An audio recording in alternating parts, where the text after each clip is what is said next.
स्वर्गीय इंदिरा गांधी यांची हत्या झाली होती।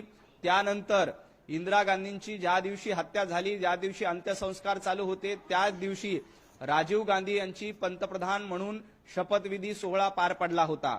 एखाद्या घटना झाल्यानंतर त्यावेळच्या परिस्थितीवर तिथला निर्णय घेतला जातो। जसं इंदिरा गांधींची हत्या झाल्यानंतर सेम त्याच दिवशी काही तासामध्ये राजीव गांधी देशाचे पंतप्रधान म्हणून त्यांनी शपथ घेतली। त्या घटनेनुसार त्या स्थितीनुसार ते निर्णय घ्यावे लागतात। बघा, हे असले 150 लोक जर सत्ताधारी पक्षांनी जर प्रवक्ते केले, एकतर हा पत्रकार होता, पत्रकाराचा अचानक नेता केला गेला, प्रवक्ता केला गेला, यांना अजिबात कळत नाही की प्रधानमंत्री पद हे घटनात्मक पद होतं।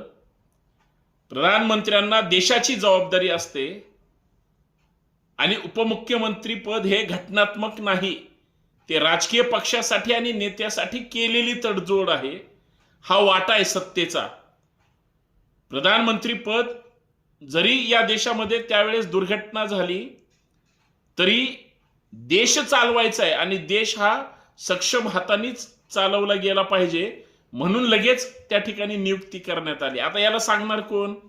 म्हणजे प्रधानमंत्री आणि उपमुख्यमंत्री ह्या दोन पदात जर हा माणूस तुलना करत असेल तर ह्यांच्या बुद्धीची कीव करावी तेवढी कमी आहे। परंतु मला एक गोष्ट कळत नाही, एखाद्या गोष्टीचं किती अज्ञानातून समर्थन करावं हे असल्या ह्या लोकांकडून शिकावं का ह्या लोकांचा तमाशा पाहावा असं आता लोकांना वाटायला लागलंय।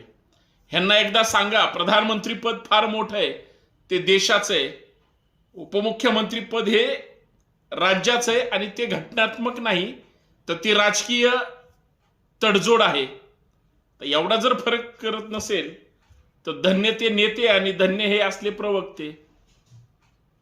बाकी माणसापेक्षा खुर्ची महत्वाची आहे हे फक्त या माध्यमातून मला सांगायचंय। बाकी तुमच्या लक्षात आलं असेल। जय शिवराय, जय महाराष्ट्र।